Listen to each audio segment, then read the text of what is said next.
मेरे प्यारे देशवासियों, नमस्कार।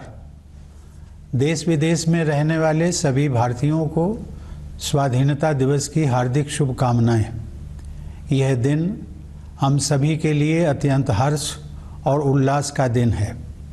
इस वर्ष के स्वाधीनता दिवस का विशेष महत्व है क्योंकि इसी वर्ष से हम सब अपनी आज़ादी की 75वीं वर्षगांठ के उपलक्ष्य में आज़ादी का अमृत महोत्सव मना रहे हैं। इस ऐतिहासिक अवसर पर आप सभी को बहुत बहुत बधाई। स्वाधीनता दिवस हमारे लिए पराधीनता से मुक्ति का त्यौहार है। कई पीढ़ियों के ज्ञात और अज्ञात स्वतंत्रता सेनानियों के संघर्ष से हमारी आज़ादी का सपना साकार हुआ था। उन सभी ने त्याग व बलिदान के अनूठे उदाहरण प्रस्तुत किए। उनके शौर्य और पराक्रम के बल पर ही आज हम और आप आज़ादी की सांस ले रहे हैं। मैं उन सभी अमर सेनानियों की पावन स्मृति को श्रद्धापूर्वक नमन करता हूँ। अनेक देशों की तरह हमारे राष्ट्र को भी विदेशी हुकूमत के दौरान बहुत अन्याय और अत्याचार सहने पड़े, परंतु भारत की विशेषता यह थी कि गांधी जी के नेतृत्व में हमारा स्वाधीनता आंदोलन सत्य और अहिंसा के सिद्धांतों पर आधारित रहा। उन्होंने तथा अन्य सभी राष्ट्र नायकों ने भारत को औपनिवेशिक शासन से मुक्त करने का मार्ग तो दिखाया ही, साथ ही राष्ट्र के पुनर्निर्माण की रूपरेखा भी प्रस्तुत की। उन्होंने भारतीय जीवन मूल्यों और मानवीय गरिमा को पुनः स्थापित करने के लिए भी भरपूर प्रयास किए। अपने गणतंत्र की विगत 75 वर्षों की यात्रा पर जब हम नज़र डालते हैं तो हमें यह गर्व होता है कि हमने प्रगति पथ पर काफ़ी लंबी दूरी तय कर ली है। गांधी जी ने हमें यह सिखाया है कि गलत दिशा में तेज़ी से कदम बढ़ाने से अच्छा है कि सही दिशा में धीरे ही सही लेकिन सधे हुए कदमों से आगे बढ़ा जाए। अनेक परंपराओं से समृद्ध भारत के सबसे बड़े और जीवंत लोकतंत्र की अद्भुत सफलता को विश्व समुदाय सम्मान के साथ देखता है। प्यारे देशवासियों, हाल ही में संपन्न टोक्यो ओलंपिक में हमारे खिलाड़ियों ने अपने शानदार प्रदर्शन से देश का गौरव बढ़ाया है। भारत ने ओलंपिक खेलों में अपनी भागीदारी के 121 वर्षों में सबसे अधिक मेडल जीतने का इतिहास रचा है। हमारी बेटियों ने अनेक बाधाओं को पार करते हुए खेल के मैदानों में विश्व स्तर की उत्कृष्टता हासिल की है। खेल कूद के साथ साथ जीवन के हर क्षेत्र में महिलाओं की भागीदारी और सफलता में युगांतरकारी परिवर्तन हो रहे हैं। उच्च शिक्षण संस्थानों से लेकर सशस्त्र बलों तक, प्रयोगशालाओं से लेकर खेल के मैदानों तक हमारी बेटियां अपनी अलग पहचान बना रही हैं। बेटियों की इस सफलता में मुझे भविष्य के विकसित भारत की झलक दिखाई देती है। मैं हर माता पिता से आग्रह करता हूं कि वे ऐसी होनहार बेटियों के परिवारों से शिक्षा लें और अपनी बेटियों को भी आगे बढ़ने के अवसर प्रदान करें। पिछले साल की तरह महामारी के कारण इस वर्ष भी स्वतंत्रता दिवस समारोह बड़े पैमाने पर नहीं मनाए जा सकेंगे, लेकिन हम सबके हृदय में हरदम भरपूर उत्साह बना हुआ है। हालांकि महामारी की तीव्रता में कमी आई है, लेकिन कोरोना वायरस का प्रभाव अभी समाप्त नहीं हुआ है। इस वर्ष आई महामारी की दूसरी लहर के विनाशकारी प्रभाव से हम अभी तक उबर नहीं पाए हैं। पिछले वर्ष सभी लोगों के असाधारण प्रयासों के बल पर हम संक्रमण के प्रसार पर काबू पाने में सफल रहे थे। हमारे वैज्ञानिकों ने बहुत ही कम समय में वैक्सीन तैयार करने का कठिन काम संपन्न कर लिया। इसलिए इस वर्ष के आरंभ में हम सब विश्वास से भरे हुए थे, क्योंकि हमने इतिहास का सबसे बड़ा टीकाकरण अभियान शुरू कर दिया था। फिर भी कोरोना वायरस के नए रूपों और अन्य अप्रत्याशित कारणों के परिणाम स्वरूप हमें दूसरी लहर का भयावह प्रकोप झेलना पड़ा। मुझे इस बात का गहरा दुख है कि दूसरी लहर में बहुतेरे लोगों की प्राण रक्षा नहीं की जा सकी और बहुत से लोगों को भारी कष्ट सहने पड़े। यह अभूतपूर्व संकट का समय था। मैं पूरे देश की ओर से आप सभी पीड़ित परिवारों के दुख में बराबर का भागीदार हूँ। यह वायरस एक अदृश्य व शक्तिशाली शत्रु है जिसका विज्ञान द्वारा सराहनीय गति के साथ सामना किया जा रहा है।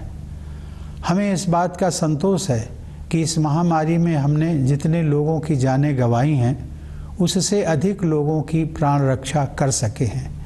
एक बार फिर हम अपने सामूहिक संकल्प के बल पर ही दूसरी लहर में कमी देख पा रहे हैं।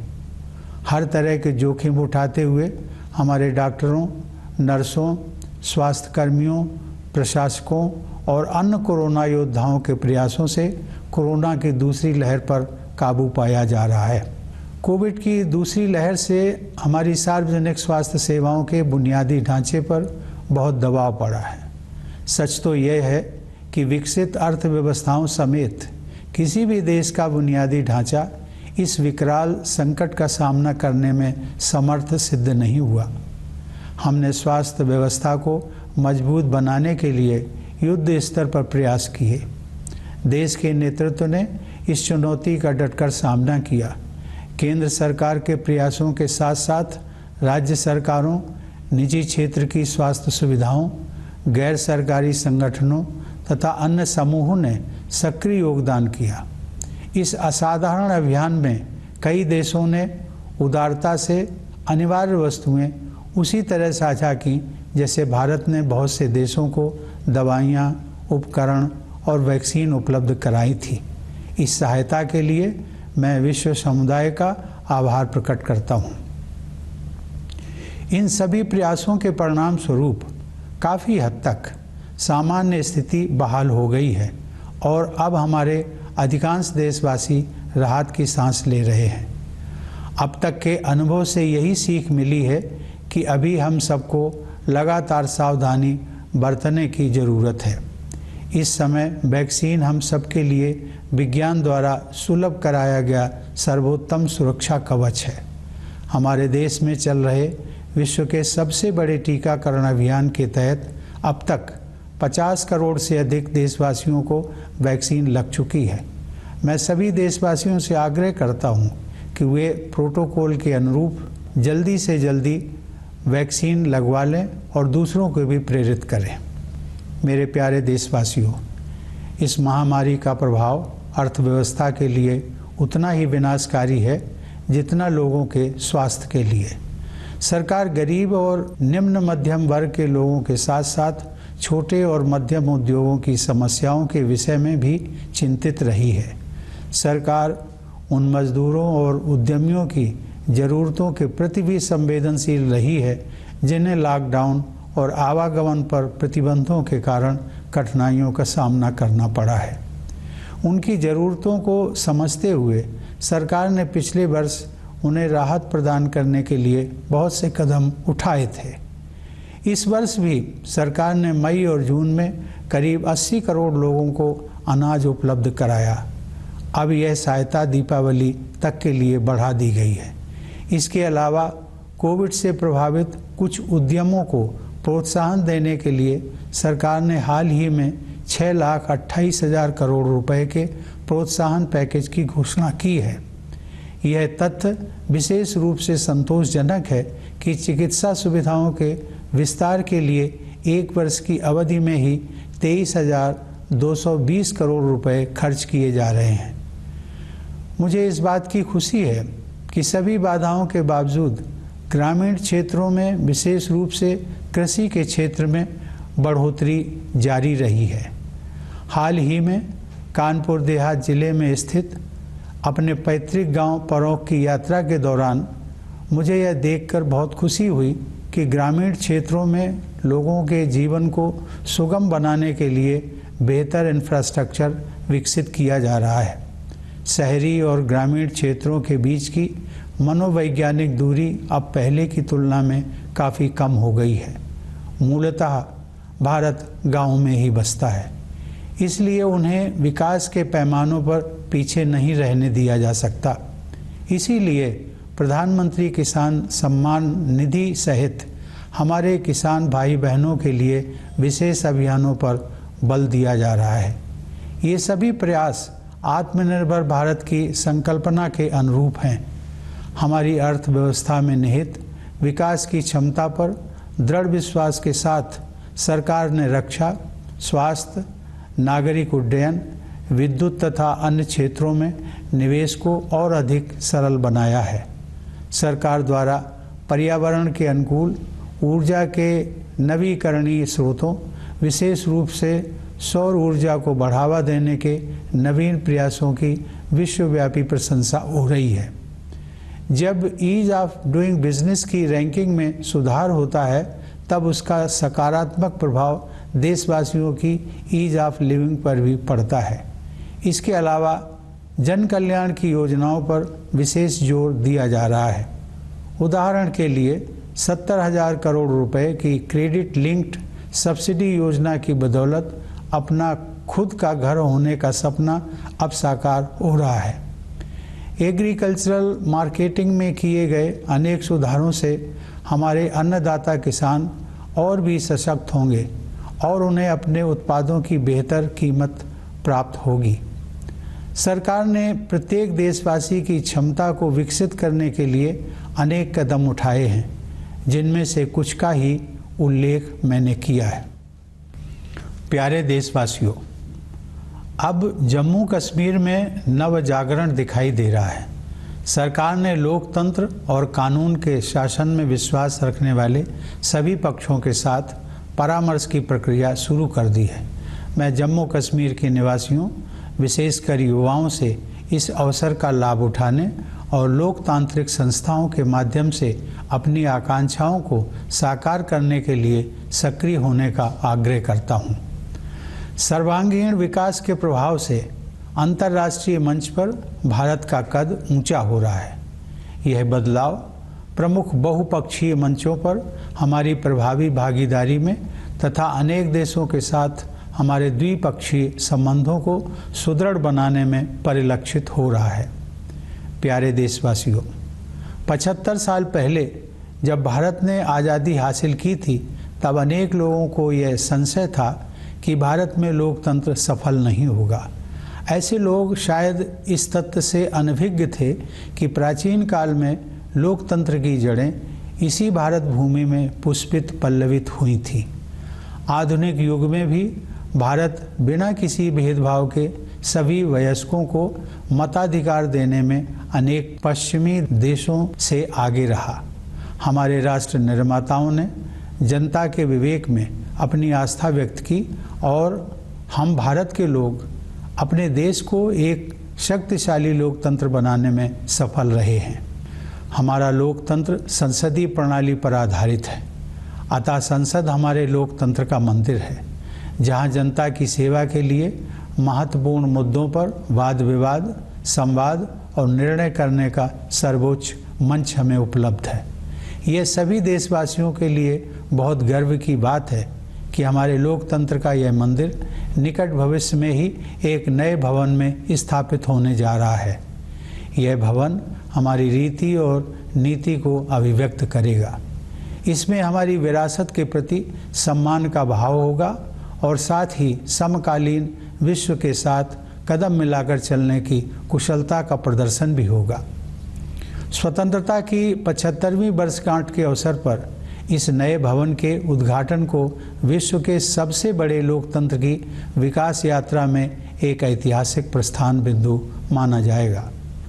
सरकार ने इस विशेष वर्ष को स्मरणीय बनाने के लिए कई योजनाओं का शुभारंभ किया है। गगनयान मिशन उन अभियानों में विशेष महत्व रखता है। इस मिशन के तहत भारतीय वायुसेना के कुछ पायलट विदेश में प्रशिक्षण प्राप्त कर रहे हैं। जब वे अंतरिक्ष में उड़ान भरेंगे तो भारत मानव युक्त अंतरिक्ष मिशन को अंजाम देने वाला दुनिया का चौथा देश बन जाएगा।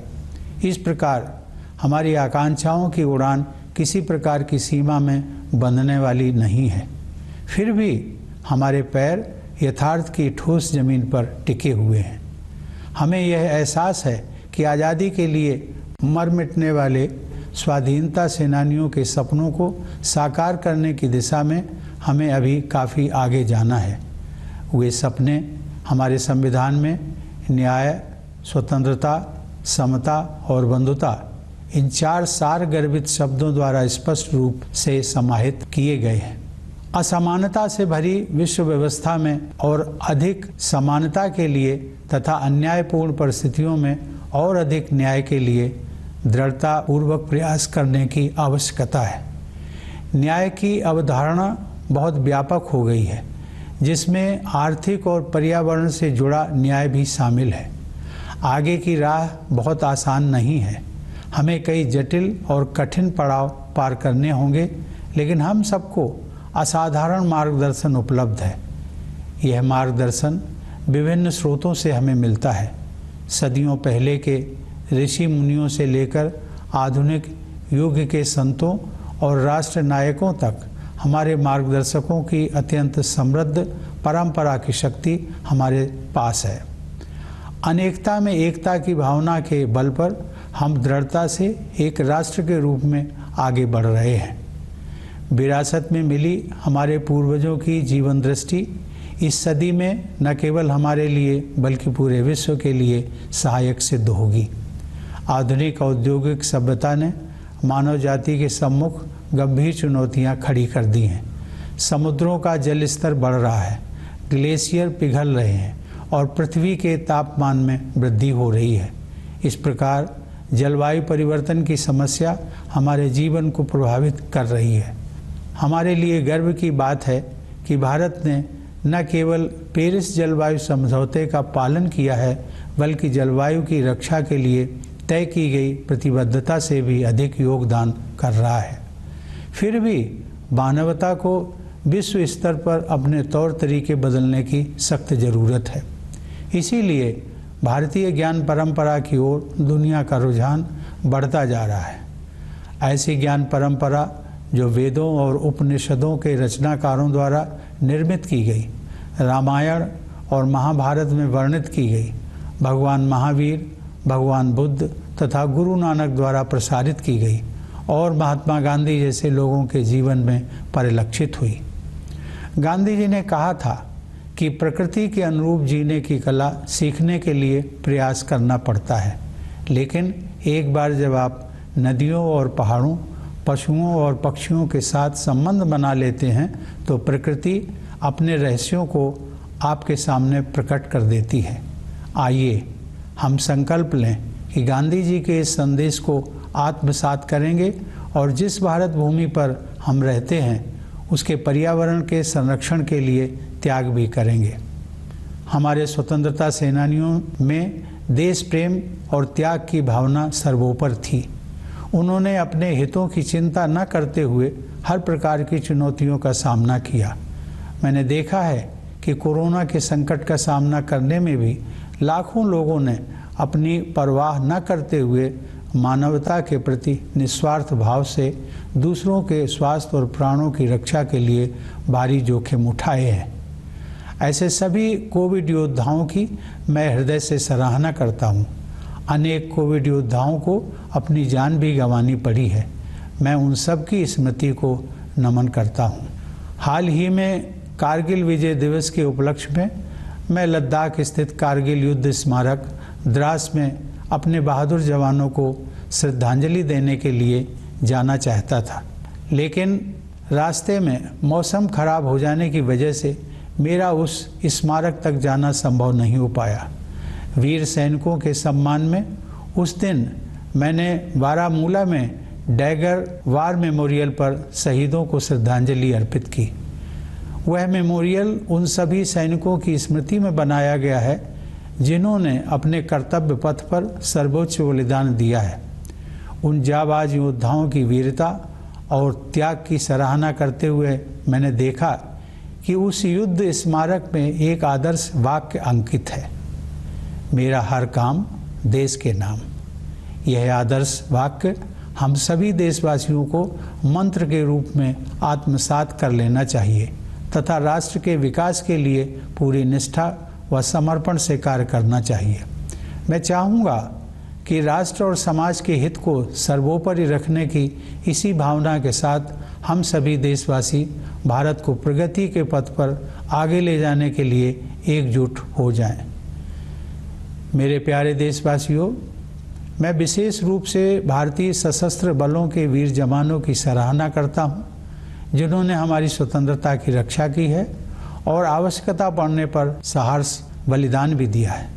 मैं सभी प्रवासी भारतीयों की भी प्रशंसा करता हूं। उन्होंने जिस देश में भी घर बसाया है वहां अपनी मातृभूमि की छवि को उज्जवल बनाए रखा है। मैं एक बार फिर आप सभी को भारत के 75वें स्वतंत्रता दिवस की पूर्व संध्या पर बधाई देता हूं। यह वर्षगांठ मनाते हुए मेरा हृदय सहज ही आज़ादी के शताब्दी वर्ष 2047 के सशक्त, समृद्ध और शांतिपूर्ण भारत की परिकल्पना से भरा हुआ है। मैं यह मंगल कामना करता हूं कि हमारे सभी देशवासी कोविड महामारी के प्रकोप से मुक्त हों तथा सुख और समृद्धि के मार्ग पर आगे बढ़ें। एक बार पुनः आप सभी को मेरी शुभकामनाएं। धन्यवाद। जय हिंद।